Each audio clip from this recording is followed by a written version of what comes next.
you were in prison. At what point did you say, okay, I'm going to be here a while? After I got left behind the first time. When I you ca- say left behind, so how long had you been there? That was during the Obama yes, administration. ma'am. Okay. January 16th, 2016, but who's counting? It was the day of the implementation of the nuclear deal um, that I remember waking up. At that point, I was in a room with two other people, and we actually had TV that only had Iranian TV, obviously, and the news, and I saw that an exchange had taken place, and I'd been left behind.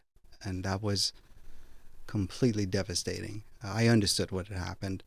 I understood that, okay, this is going to be quite a while now, um, and I think that that's probably I did what I didn't know was that um, it's going to get a lot worse from there.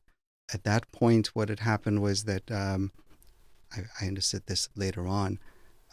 You asked me before, and I'm sorry I failed to answer that. If I saw my family in the detention center, it was really up to the interrogators. So there were periods that I had calls once a week, about 4 minutes. It was really the interrogator holding a cell phone on a speaker with his hand on the thing and saying I could speak only to my parents.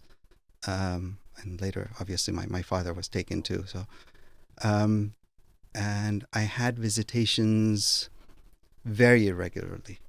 The other prisoners had visitations once a week. For me, it was very irregular.